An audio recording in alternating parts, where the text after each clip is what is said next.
during my last couple years of my marriage, my health was really stumbling along. After I left Homeland Security, I had gallbladder problems.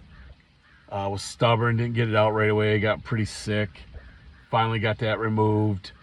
I ended up, I had pneumonia in that mix along there, and then I had some blood vessels burst in my eyes, lost my eyesight for the most part. I mean, I could make my way around the house a little bit, but I couldn't even hit the toilet. That's how bad my eyesight was. And so I had lots of surgery to get the eyes fixed, and that was just hell.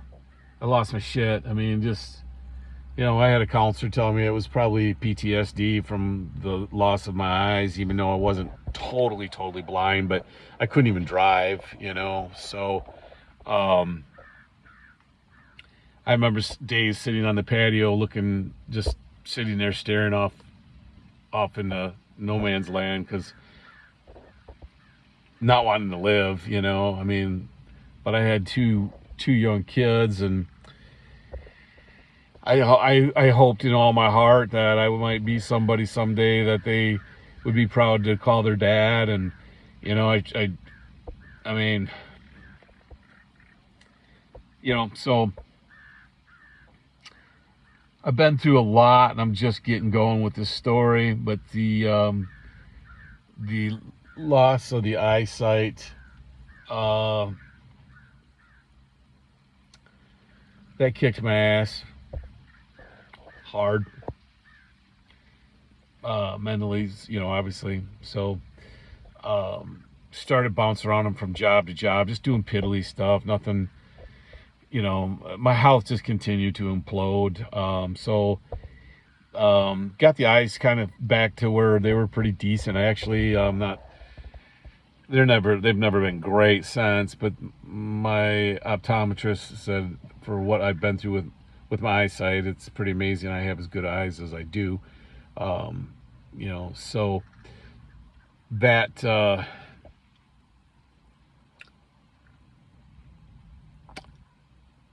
I moved out, like I said, and got my apartment, and it's a pretty decent place. It's a 3-bedroom. The idea was for my kids to come stay with me now and then, and my son only came a couple times, and then my daughter, she ultimately ended up moving in with me for a while, and that was nice. It made life feel somewhat normal, but I began just, I had gotten up to 400 pounds, and I was wearing a 6X, and that was kind of towards the tail end of the marriage, and hold on, so you can tell there's lots that has happened, and so I began, working on losing some weight and just really trying to get healthier. Started dating a gal that ultimately she broke up with me because she said, and she was a nurse, she said in a text that she didn't want to be with me anymore because she didn't want to take care of my ass when I got old.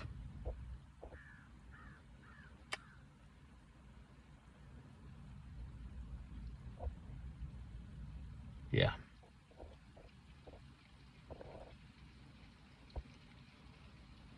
That hurt. But that fired me out of a cannon. I began working hard on myself. I lost 40 pounds. I was going to the gym twice a day, one meal a day. I was battling the blues, but yet, the gym was saving me. Started going to the bar to do karaoke. There was a bar close to me, and I love to sing. I love music, and so I started making some really good friends. There's a few of them that they're my true friends. I have a lot of friends, but the friends I met at the bar singing,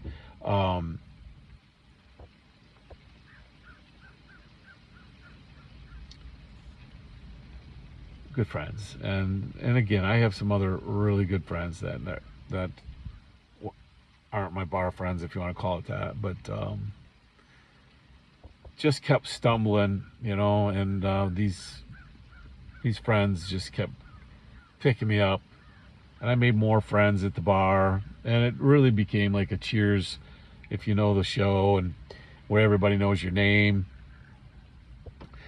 I don't really, I seldom ever drink, so going to the bar back when I first started going there, I was drinking a little bit, but I don't drink anymore. I don't do no weed, no nothing. So I'm just on fire to get my health back.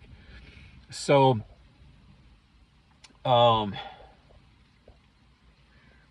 back when I first moved into my apartment, I I got COVID, and like most people, I guess you could say, and I got really sick. Wound up in the hospital.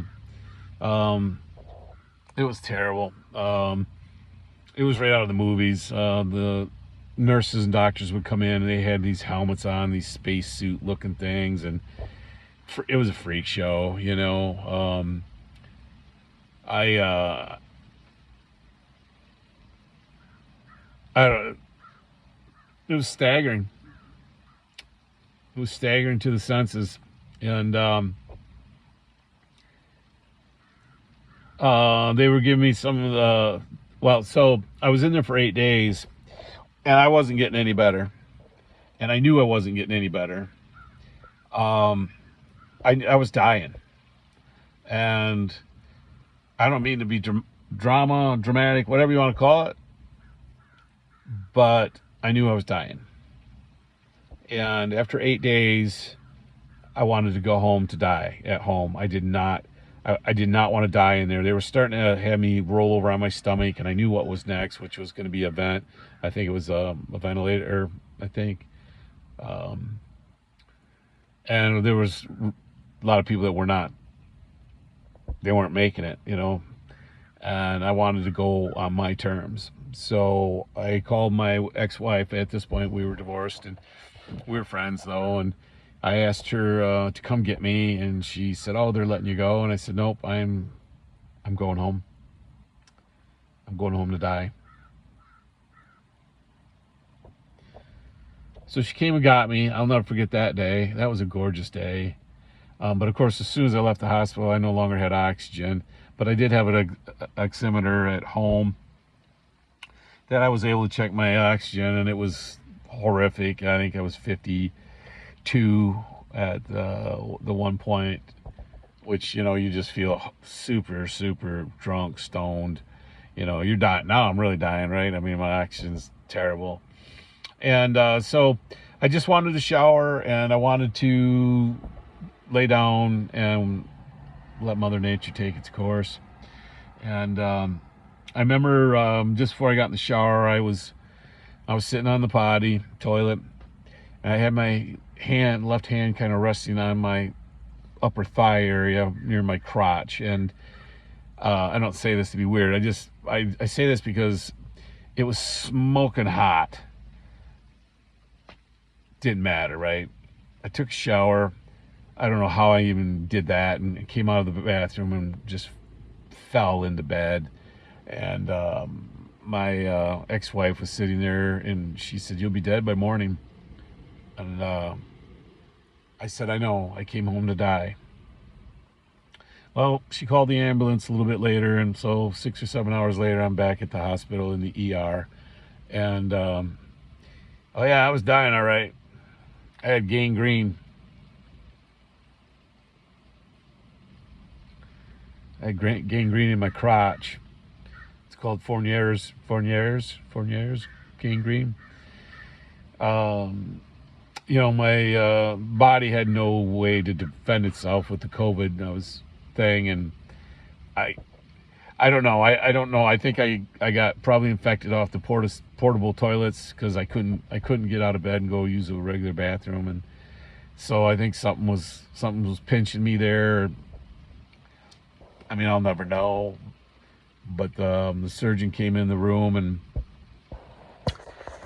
he said, you know, you've got gangrene and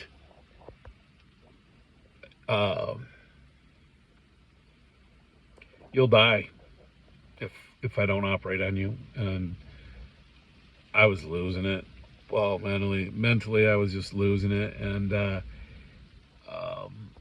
I said, okay, you know, and he said, you're going to be on some of the harshest antibiotics known to mankind. And he says, it's going to be a hard road, Chad. He said, I'm going to have to do multiple surgeries on you. He said, I may have to take your scrotum off. And so, you know, at that point, I'm there, right? Didn't have the strength to leave no more, get up and go. I mean, so I think it was the next day they did the first surgery, and that surgery is just to clean. I know this is really gross, sorry.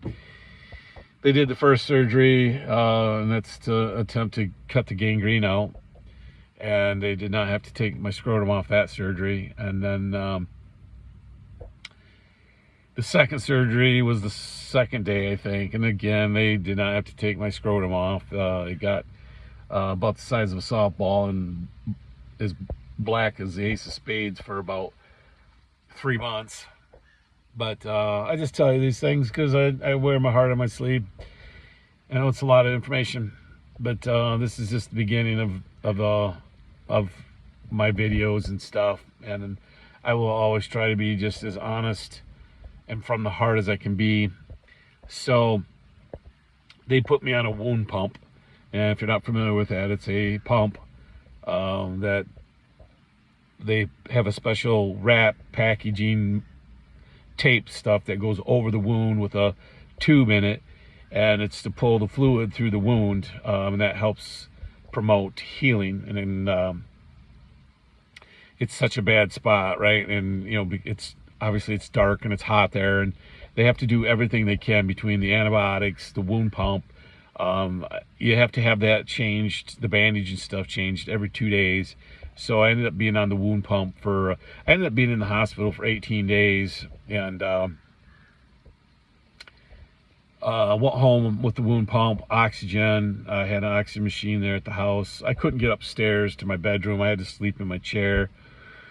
I had to have a nurse come every 2 days and redo the packaging, or the tape, you know, the bandage and stuff for the wound pump.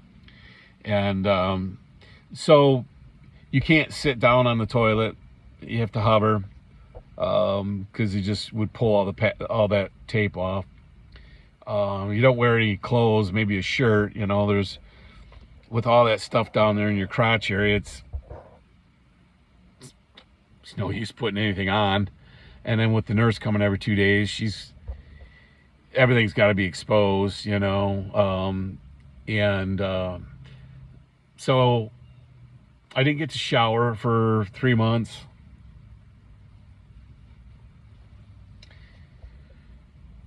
And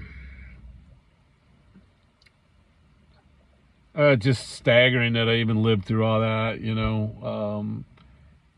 My faith in that time was I remember looking at the clock while I was in the hospital, and I must have said, the Lord is my shepherd. I must have said it a million times. That's all I would say. I wouldn't say anything else. I literally would just say, the Lord is my shepherd. And so we came home. Like I say, I came home. Eventually I was able to get my body to handle being off the oxygen. And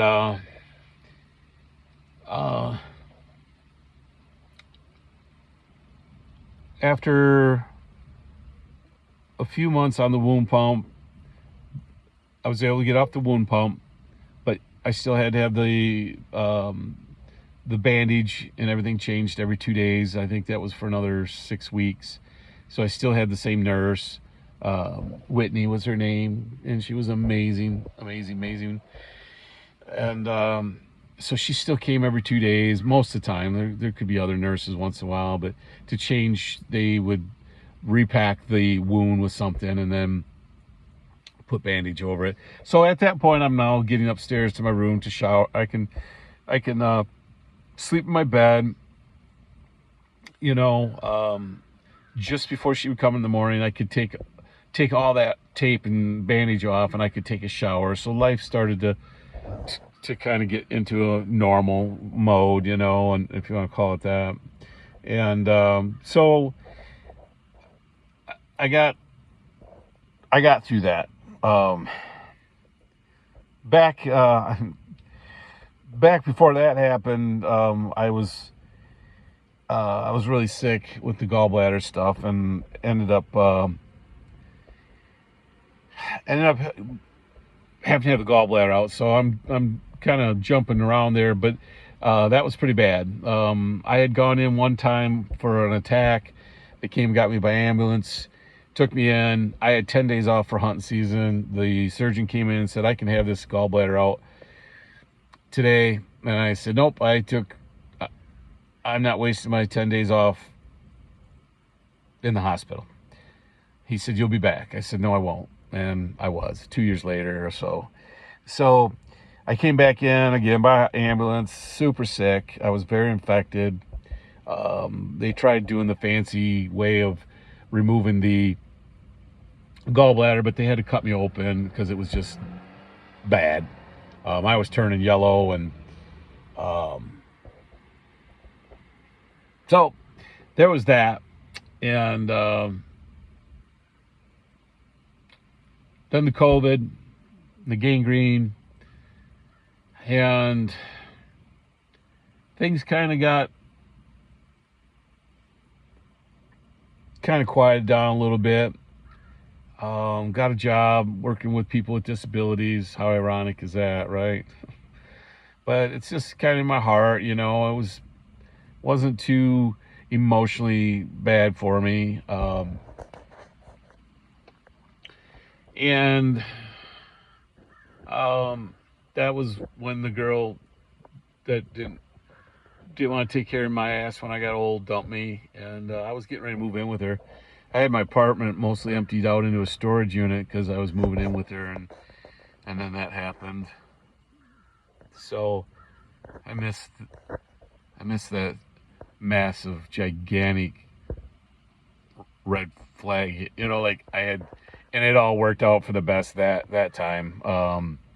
I had friends say I dodged a bullet by not moving in with her, and I think I dodged a nuclear holocaust, if you ask me. I shouldn't probably say that. So I dodged way more than just a bullet on that. But you just get a little, when you're craving attention really bad, and you get a little bit like I was getting from her, you just wanted more from it, and just become accepting of shit that no human being should ever accept, but that's where I was at, so I had dated a girl before her that I really liked her, and we only dated for a little while, a few weeks or so, and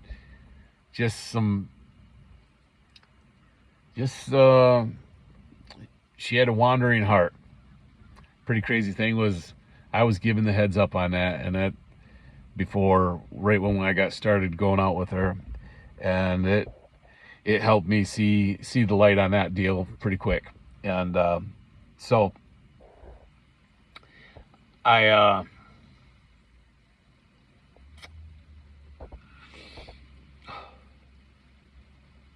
know everything I'm telling you is life. I get it. I keep getting back up. I'm a fighter. I'm more of a fighter than I give myself credit for. I'm more of a fighter than I ever thought I'd ever be. So we get through the COVID, the gangrene, and life starts to settle down a little bit. And then ultimately I met that nurse, and then kind of cycled through that, and When she dumped me, like say, I started the gym and eating super clean and lost a lot of weight, and started getting my head screwed back on tight, and starting to participate in life again, and things settled down for a while, and then I met the woman of my life, the woman of my dreams. She was my... Things weren't perfect with her and I, but ultimately the energy, or I just felt like she was my twin flame, my soulmate. There was just things that were easy to overlook that just weren't worth, to me, making any big deal about it, because I just knew when I was with her, I was just the happiest man alive. And that energy, or whatever you want to call that, to me was all that mattered. Every night I'd go to bed with her when we were, she lived a couple hours away, but that was the highlight to the ending of my day. And waking up with her in the morning was the absolute highlight of the start of my day, and everything else in between was bonus. Happiest man alive. But my health, I was struggling with issues with my health, and I think there's more to it than that, but I'm not going to throw her under the bus. We're not together now, but I still love her with all my heart. And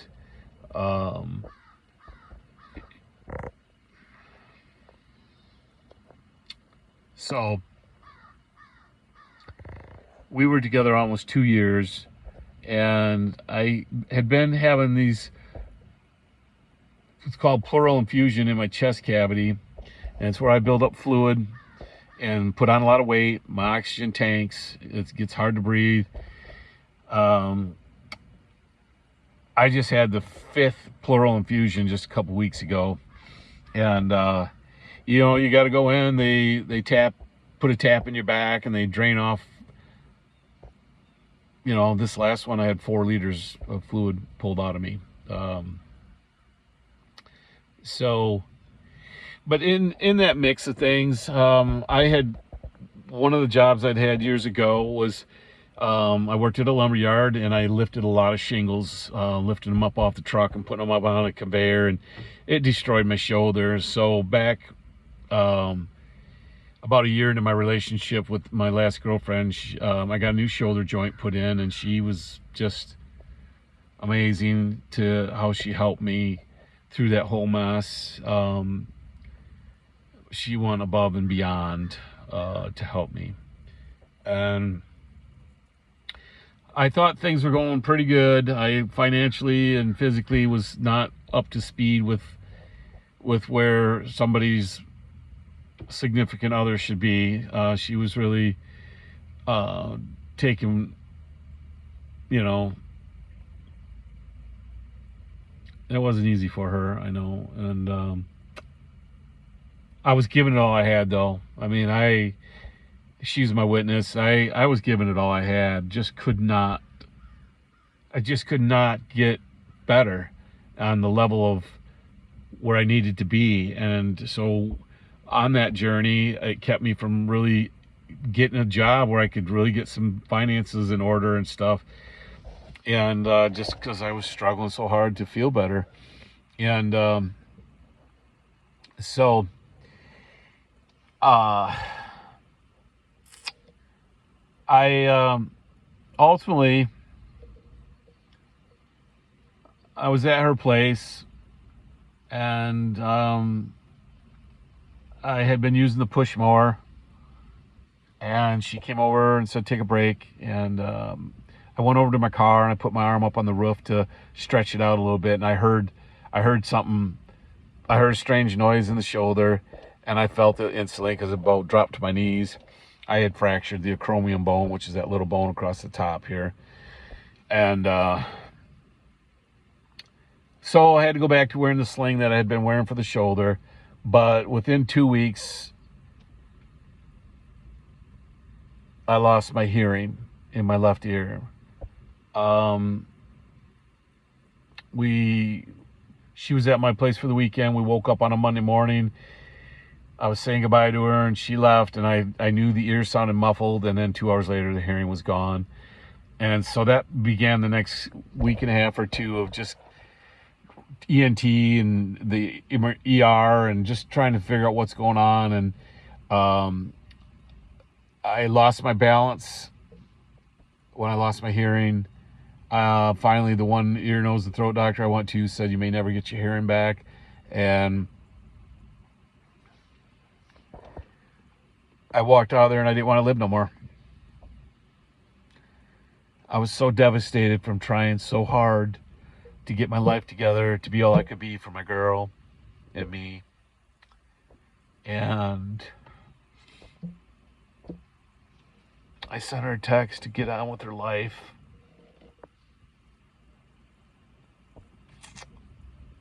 And she called me. And an hour later, she got on with her life. I ain't mad at her. That's a lot to take, you know.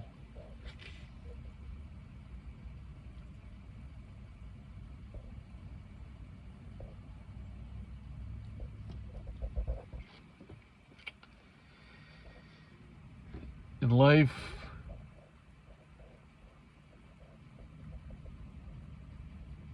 life has been tough without her. But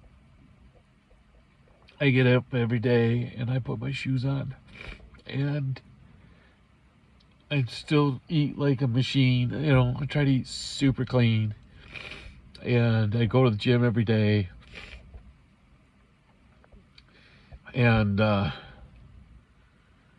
so a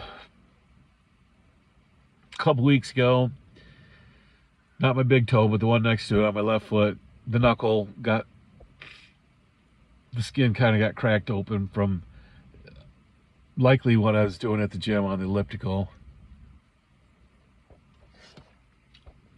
And the toe got infected. And when I went to my doctor, he's like, "That's not good, Chad." He said, the bone's probably infected. And then it was. He had it x-rayed and confirmed the bone was infected. And at that point, it's bad news. So I ended up going into the hospital. They wanted to figure out what happened. And of course, they're testing my sugar and thinking probably diabetic related, but it wasn't. It was, I had 40% artery blockage in my left leg, so the toe wasn't getting blood. And it's pretty wild because it's kind of a blessing in disguise. Who knows what would have happened with that kind of a blockage, if it could cause a stroke or something. But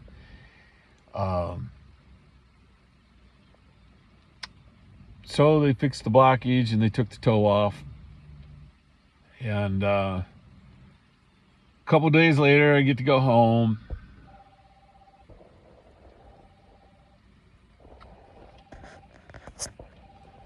And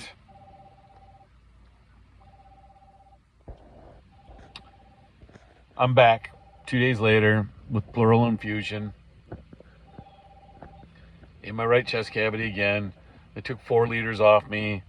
I was in there for 4 days. The doctors do not know what's wrong. They look me right in the face and say, "We don't know what's wrong with you and that you need to go to Cleveland Clinic."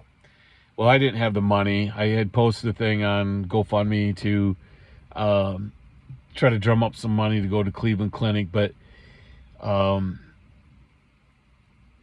my new insurance I'll have at the start of the year, I'll be able to go to Cleveland Clinic, and maybe they can figure out the pleural infusion thing, you know, and help and fix me, you know. It's a big hope. But so another thing, because there's just so much flying at me, was for the last 8-10 years there's been something amiss with me that the doctors again couldn't figure out, because I'm an enigma from what they say.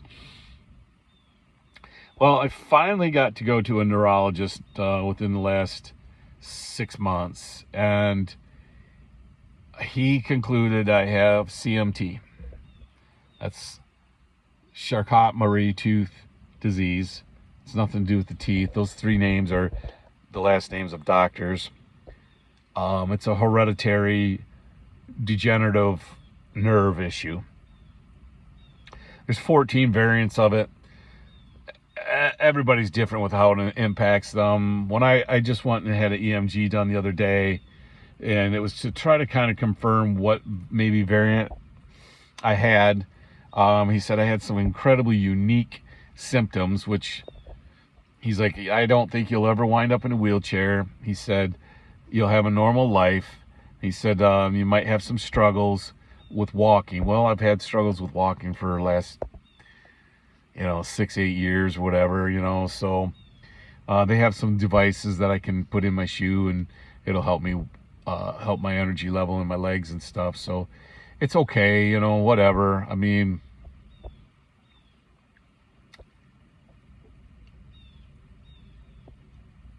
so in this whole mix of things, my faith, I had lost my faith probably about 8 months ago.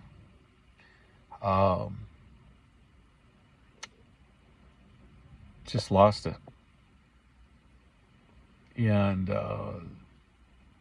I felt like I was being punished by God over and over and over. And it was super hard to stay with him, when obviously this should have been the times that I was leaning on him the hardest. But I turned my back on him. And my girlfriend at the time,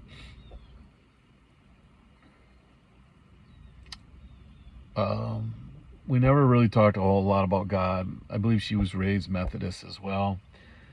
And I remember the one day I made the comment, Jesus. I forget exactly what she said, but she wasn't really happy with me that I made that comment. But we never talked much about God, and I felt bad, that I know that sounds crazy, but I felt bad that I said that. I try never ever to use the Lord's name in vain. I started to when I lost my faith, like it didn't matter anymore. Or you say, I won't even say it because it's just not right. But so when I lost my hearing and lost my girlfriend and all that, I had nothing left on so many levels that I turned to the Lord. And then I'm still getting my butt handed to me.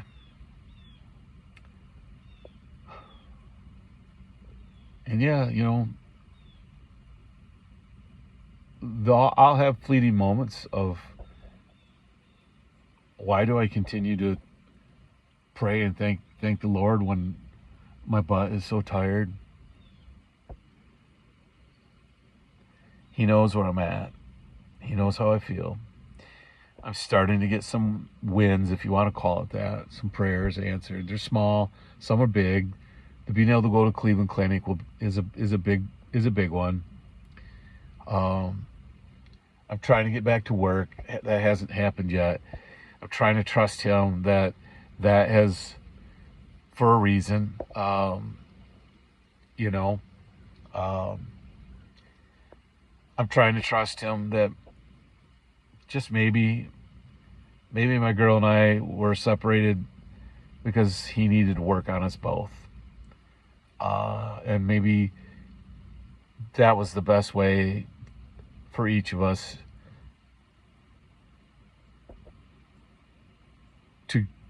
to improve ourselves, to be who God wants us to be in a relationship. She told me early on when we started dating she didn't want to get married, and it wasn't the end of the world to me. But it's pretty wild that now with my faith, my journey in my faith, I know in my heart that I want to marry her. And I know we're not together, but I believe we'll be together again one of these days. You know, I just do. That's that faith thing, right? I believe he's working on her heart. I think she had some big stuff in her heart that needed worked on. And I don't know. I don't know if it'll be an hour from now, a month, a year. I don't know. I miss her a lot. But I'm trying to I'm trying to do what I got to do for me, you know. I'm about to start a class, a course on plant-based nutrition and vitamin nutrition, and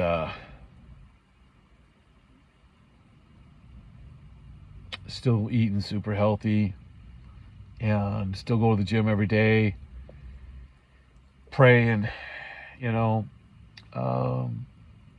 trying to be thankful, you know.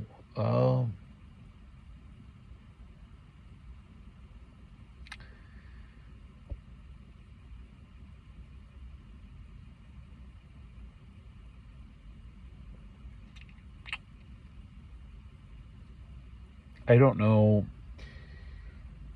I don't know if this is what God wants from me. I don't know. People say, "Oh, I listen to God." Man, I don't hear him. And maybe he's talking to me. Sometimes I think that whole listen to God thing, it could just be that instinct in your heart. It could be God. We all know it. It's that gut instinct, that feeling you have when something's wrong, when something's right. Part of me feels like that could just be God. And so I see an enormous amount of repeating numbers and 111 and 1111 and synchronicities like that. And they, if you read it, it talks about it being our guides, our angels. I think,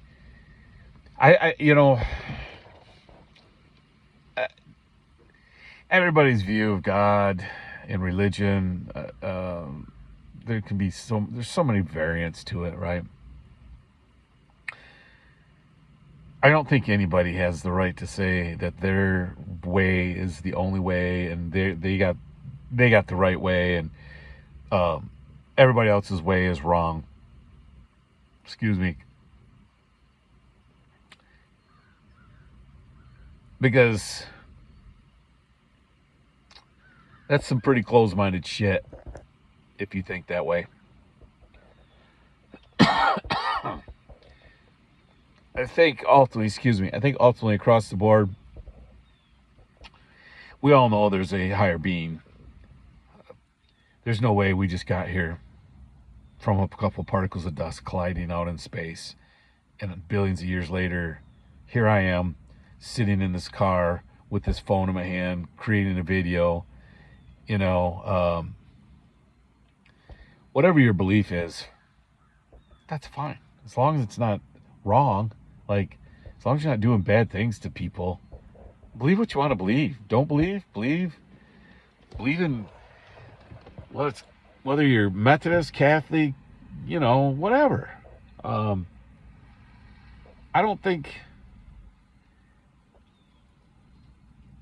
don't believe for a second that anybody has any right to tell anybody else that's wrong, or you shouldn't believe that way.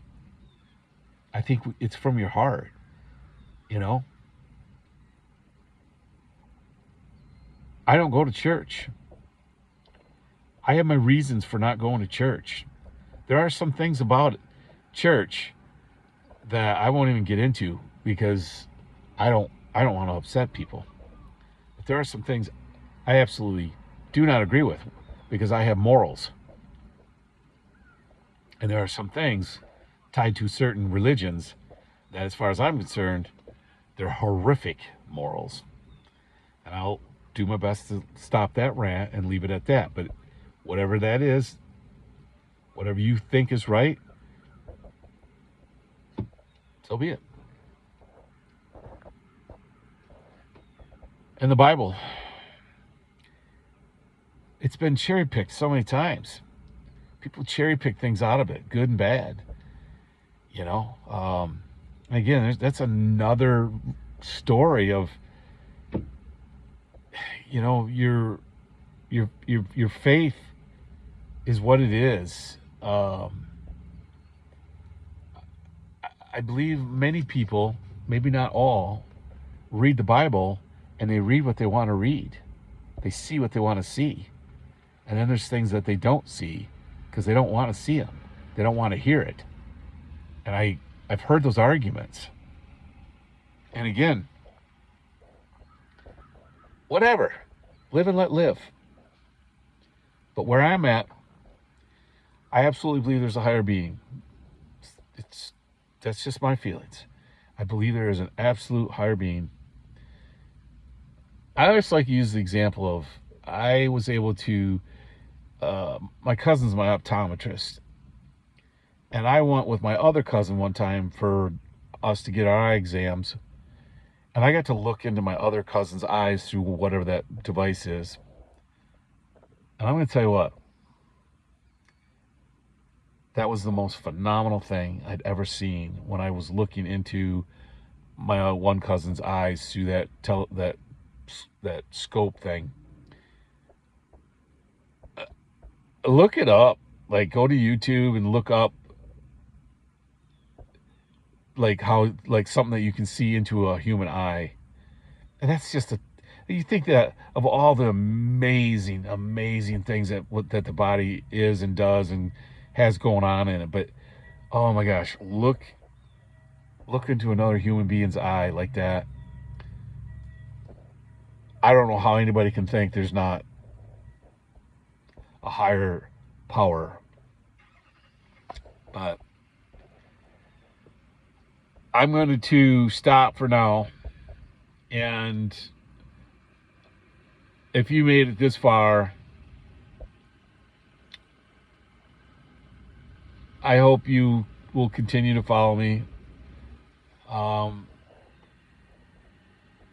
As I share my story of my health, you know, it's just a lot about homeopathic ways versus pharmaceutical ways, you know, just do, you know, trying to be natural. That's all, you know. So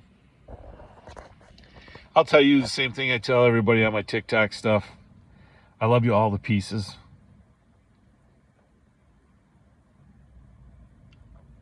Pray for me. Pray hard for me. Pray hard for my girl.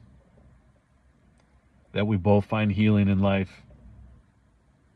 No matter what.